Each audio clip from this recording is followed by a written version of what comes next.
ಯೇಸು ಕ್ರಿಸ್ತನಲ್ಲಿ ಪ್ರೀತಿಯುಳ್ಳ ದೇವ ಜನರೇ, ನಿಮ್ಮೆಲ್ಲರನ್ನು ಯೇಸು ಕ್ರಿಸ್ತನ ನಾಮದಲ್ಲಿಯೇ ವಂದಿಸುತ್ತೇನೆ. ಈ ದಿನದ ವಾಕ್ಯವು ಮಲ್ಕಿಯನು 4ನೇ ಅಧ್ಯಾಯ 2ನೇಯ ವಚನ. ನನ್ನ ನಾಮದಲ್ಲಿ ಭಯಭಕ್ತಿ ಇಟ್ಟಿರುವ ನಿಮಗೂ ಧರ್ಮವೆಂಬ ಸೂರ್ಯನು ಸ್ವಸ್ಥತೆಯನ್ನು ಉಂಟು ಮಾಡುವ ಕಿರಣಗಳುಳ್ಳವನಾಗಿ ಮೂಡುವನು. ಕೊಟ್ಟಿಗೆಯಿಂದ ಬಿಟ್ಟ ಕರುಗಳಂತೆ ನೀವು ಹೊರಟು ಬಂದು ಕುಣಿದಾಡುವಿರಿ ಎಂಬುದಾಗಿ. ಪ್ರಿಯರೇ, ನಾವು ಈ ದಿನದ ವಾಕ್ಯಕ್ಕಾಗಿ ಸ್ತೋತ್ರ ಮಾಡೋಣ. ನಾವು ಯಾವಾಗಲೂ ಆತನ ಮೇಲೆ ಭಯಭಕ್ತಿ ಉಳ್ಳವರಾಗಿ ಇರಬೇಕು.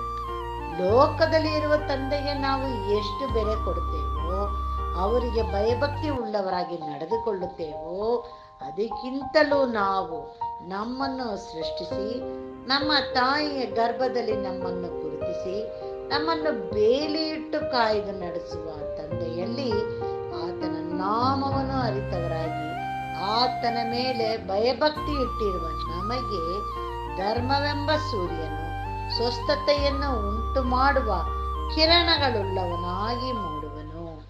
ಹೌದು ಪ್ರಿಯರೇ, ಸೂರ್ಯನ ಕಿರಣಗಳಲ್ಲಿ ಸ್ವಸ್ಥ ಮಾಡುವ ಗುಣಗಳಿದೆ. ನಾವು ಎಂಥ ಧನ್ಯರು ಪ್ರಿಯರೇ. ಆತನು ನಮ್ಮನ್ನ ಆಶೀರ್ವದಿಸುತ್ತಾ ಇದ್ದಾನೆ ಮತ್ತು ಕೊಟ್ಟಿಗೆಯಿಂದ ಬಿಟ್ಟ ಕರುಗಳಂತೆ ಹೊರಟು ಬಂದು ಕುಣಿದಾಡುವಿರಿ ಎಂದು ಕೂಡ ಹೇಳಿದ್ದಾನೆ. ಪ್ರಿಯರೇ, ನಾವು ಪಾಪಕ್ಕೆ ಬೆನ್ನು ಹಾಕಿ ಮಾನಸಾಂತರ ಹೃದಯದಿಂದ ಆತನ ಬಳಿ ಹೋಗಬೇಕು ಮತ್ತು ಸೈತಾನನು ವಾಕ್ಯವನ್ನು ನಮ್ಮಿಂದ ಕಸಿದುಕೊಳ್ಳದಂತೆ ನಮ್ಮನ್ನ ಆತನಿಗೆ ರೆಕ್ಕೆಯ ಮರೆಯೊಳಗೆ ಜೀವಿಸಲು ಒಪ್ಪಿಸಬೇಕು. ಆಗ ಕರ್ತನು ನಮ್ಮ ಮೇಲೆ ಧರ್ಮವೆಂಬ ಸೂರ್ಯನು ಸ್ವಸ್ಥತೆಯನ್ನು ಉಂಟು ಮಾಡುವ ಕಿರಣಗಳುಳ್ಳವನಾಗಿ ನಮ್ಮನ್ನು ಆಶೀರ್ವದಿಸುತ್ತಾನೆ ಮತ್ತು ಸಂತೋಷವನ್ನು ಕೊಡುತ್ತಾನೆ. ಪ್ರಾರ್ಥಿಸೋಣ. ನಮ್ಮನ್ನು ಬಹಳವಾಗಿ ಪ್ರೀತಿಸುವಂತ ನಮ್ಮ ತಂದೆಯಾದ ದೇವರೇ, ಈ ದಿನಕ್ಕಾಗಿ ನಿನಗೆ ಸ್ತೋತ್ರ ಸ್ವಾಮಿ. ಕೊಟ್ಟಂತ ವಾಕ್ಯಕ್ಕಾಗಿ ನಿನಗೆ ಸ್ತೋತ್ರ ಸ್ವಾಮಿ. ನಮ್ಮ ಆಯುಷ್ಯ ದಿನವನ್ನು ಹೆಚ್ಚು ಮಾಡಿ ನಿನ್ನನ್ನು ಕೊಂಡಾಡ್ಲಿಕ್ಕಾಗುವಂತೆ ನೀನು ಈ ಸಮಯವನ್ನು ಕೊಟ್ಟಿದ್ದಕ್ಕಾಗಿ ನಿನಗೆ ಸ್ತೋತ್ರ ಸ್ವಾಮಿ. ಈ ದಿನದ ವಾಕ್ಯದ ಪ್ರಕಾರವಾಗಿ ನಿನ್ನ ಬಳಿಯಲ್ಲಿ ಇರುವಂತ ಆಶೀರ್ವಾದವನ್ನು ಹೊಂದಿಕೊಳ್ಳಲು ಕರ್ತನೆ ಯೋಗ್ಯರಾಗಿ ನಮ್ಮನ್ನು ನಡೆಸು ಸ್ವಾಮಿ. ನಿನ್ನ ನಾಮದಲ್ಲಿ ನಾವು ಯಾವಾಗಲೂ ಭಯಭಕ್ತಿಯಿಂದ ನಡೆದುಕೊಳ್ಳಲಿಕ್ಕಾಗುವಂತೆ ಸಹಾಯ ಮಾಡು ಕರ್ತನೆ. ಯೇಸುವೇ, ಈ ದಿನದಲ್ಲಿ ನಮ್ಮೆಲ್ಲರನ್ನು ನಿನ್ನ ಹಸ್ತಕ್ಕೊಪ್ಪಿಸುತ್ತೇವೆ.